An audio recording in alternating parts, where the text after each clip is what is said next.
Bom dia, galera! Olha a música, a gente que vai tocar, e vendo que vai dar quando juntar os instrumentos. Olha a música, a gente que vai tocar, e vendo que vai dar quando juntar os instrumentos. Isso aí! Hoje nós vamos falar sobre instrumentos musicais, porque nós estamos estudando sobre os sons, certo? E hoje nós vamos observar o som dos instrumentos musicais.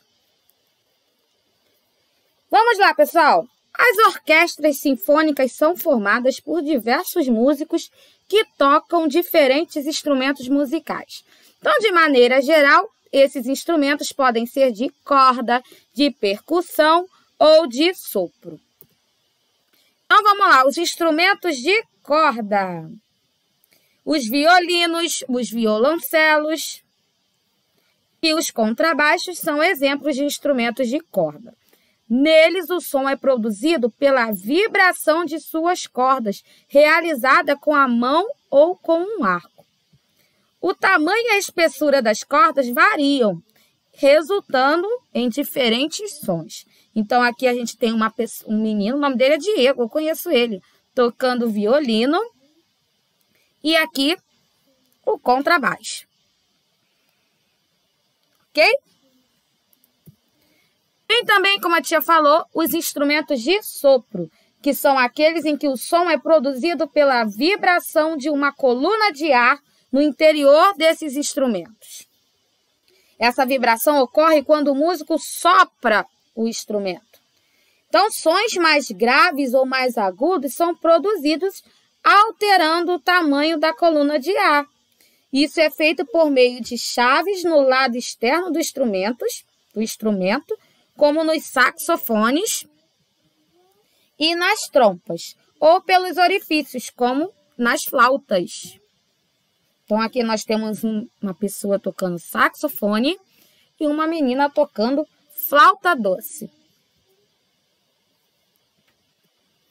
Já os instrumentos de percussão apresentam estruturas para serem percutidas com baquetas ou com as mãos, como peles ou placas de metal ou de madeira. Então, nós temos aqui pessoas tocando tambores e esse instrumento aqui que chamamos de xilofone.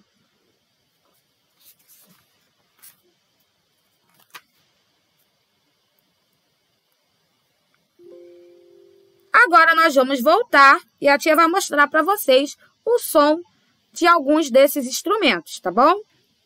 O violino é o menor e o mais agudo dos instrumentos de corda em uma orquestra. Para tocar, o violinista usa um arco, uma vareta que tem uma parte feita de crina de cavalo.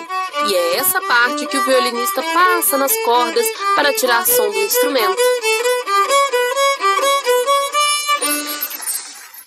Então, vocês viram o som do violino. Agora nós vamos ver o som do instrumento de sopro. Que tal?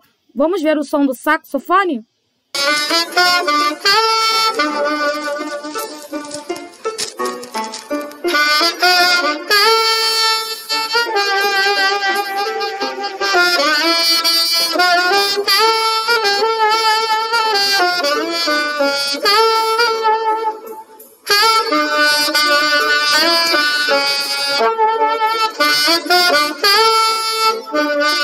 Então, olha que lindo, né? É o som do saxofone, que é um instrumento de sopro. E agora, a tia vai colocar para vocês um som de um instrumento de percussão. Vamos ouvir o som do xilofone? Que eu sei que tem muita criança que não conhece esse instrumento.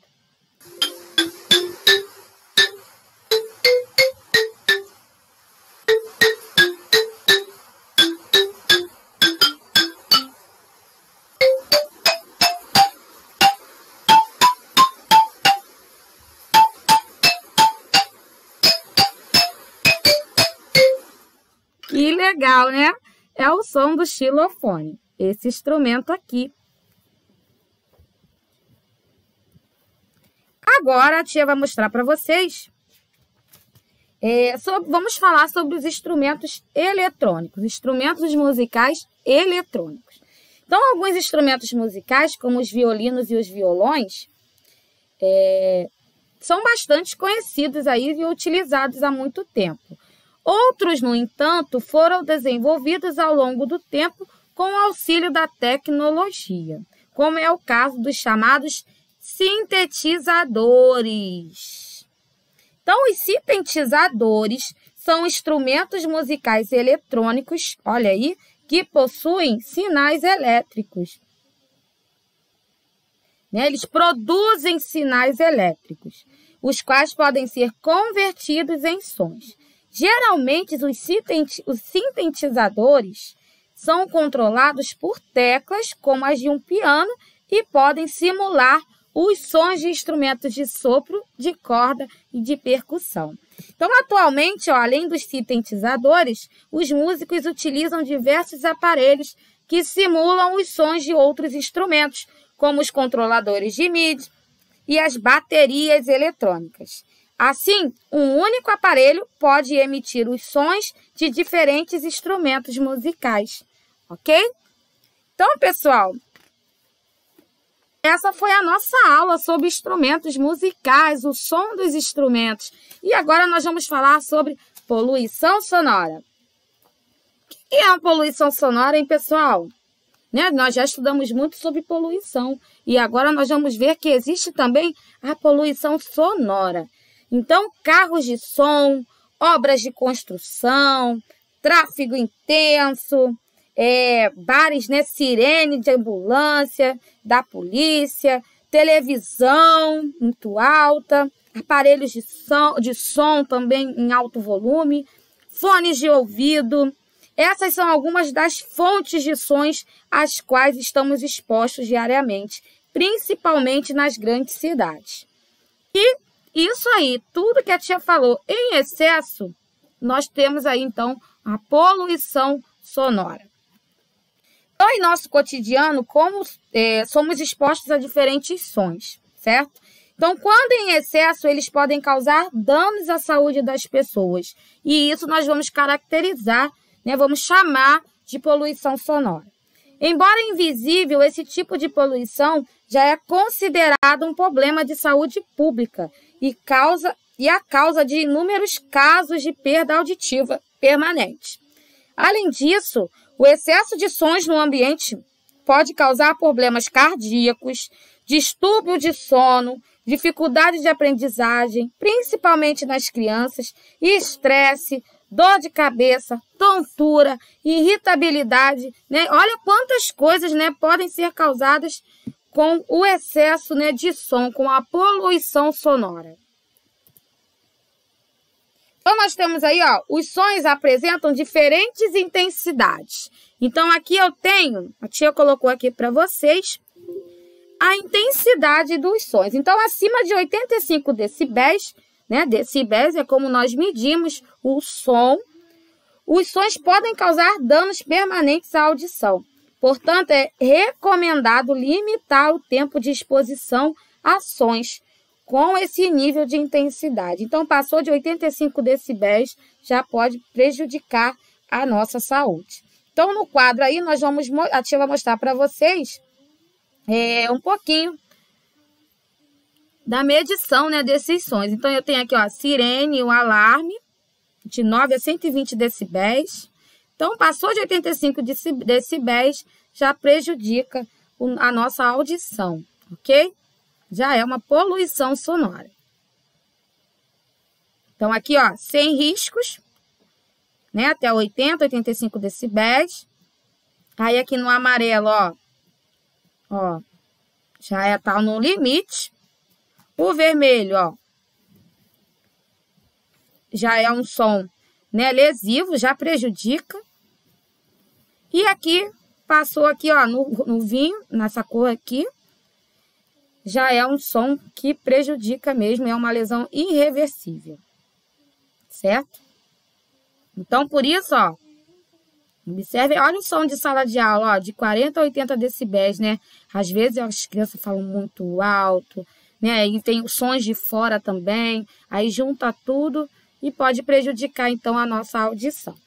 A tia vai mostrar agora para vocês essa outra tabelinha, que mostra o tempo máximo de exposição sem proteção para evitar lesões. Então, ó, um som de até 80 decibéis, né? 80 horas por dia. Ok? Vamos ver esse aqui, ó, de 120 a 140 decibéis. Alguns segundos bastam para produzir uma lesão irreversível. Ok? Vocês sabiam que o som pode prejudicar, sim, a saúde da gente? Né? Então, é preciso cuidar da nossa saúde auditiva também. E isso pode ser feito adotando medidas individuais, né? Pensando no próximo, ou coletivas, tá bom? Então, vamos lá. Veja a seguir algumas medidas que ajudam a reduzir os danos causados pela exposição excessiva aos sons em nosso cotidiano. Então, a tia colocou: evitar ouvir sons com volume alto e por longo período de tempo, principalmente em fones de ouvido, né? Tem gente que coloca o fone, aquele som bem alto e enfia lá o fone no ouvido, e isso prejudica demais a saúde auditiva. Então, evitar ambientes com sons em excesso, reduzir o tráfego de veículos e incentivar o desenvolvimento de tecnologias que controlam o volume dos sons emitidos pelos aparelhos eletrônicos, desenvolver campanhas de conscientização da população sobre os riscos da poluição sonora, que tem muitas pessoas que não sabem que existe esse tipo de poluição, fiscalizar e punir as fontes de poluição sonora e usar protetores auriculares, né? Aqueles protetores no ouvido. Então, pessoal, o cuidado com a saúde é um ato de amor próprio. Então, tenha hábitos saudáveis em seu dia a dia e incentive essa prática também entre as pessoas que você conhece. Então, com base nos problemas de saúde relacionados à poluição sonora, o Inmetro, ele desenvolveu um selo que classifica alguns eletrodomésticos quanto à emissão de sons. Tá? Então, Inmetro é uma sigla, né, do Instituto Nacional de Metrologia, Qualidade e Tecnologia. O selo ruído, que é esse selo aqui que vem nos eletrodomésticos, ele classifica os aparelhos eletrônicos em uma escala de 1, que é o mais silencioso, a 5, menos silencioso, além de informar o nível de intensidade sonora que ele emite. No caso aqui, ó, esse selo ruído aqui, ele é encontrado em equipamentos como liquidificadores, secadores de cabelos e aspiradores de pó. E olha aqui, o nível dele está no nível 2. Tá? Então, dessa forma, as pessoas podem optar pela compra de equipamentos mais silenciosos, incentivando o desenvolvimento desse tipo de produto. Tá bom? Então, pessoal, essa foi a nossa aula de hoje. Vamos fazer agora as páginas, olha aí, 206, 207, 211, 217 e 218. As páginas de 206 e 207, vocês vão fazer um instrumento, né, para observar o som que ele vai fazer, ok? Então, quem conseguir fazer, manda para a tia aí um vídeo aí, você usando o seu instrumento. Tá bom? Vai precisar de uma lata de leite, de uma bola, um balão de festa e de uma latinha de leite, tá bom? Então, dá uma olhadinha lá, página 206 e 207. Valeu, pessoal! Foi muito bom essa aula de hoje e espero ver vocês na segunda-feira, hein? Bom fim de semana! Beijinhos! Tchau, tchau, pessoal! A tia tá morrendo de saudades!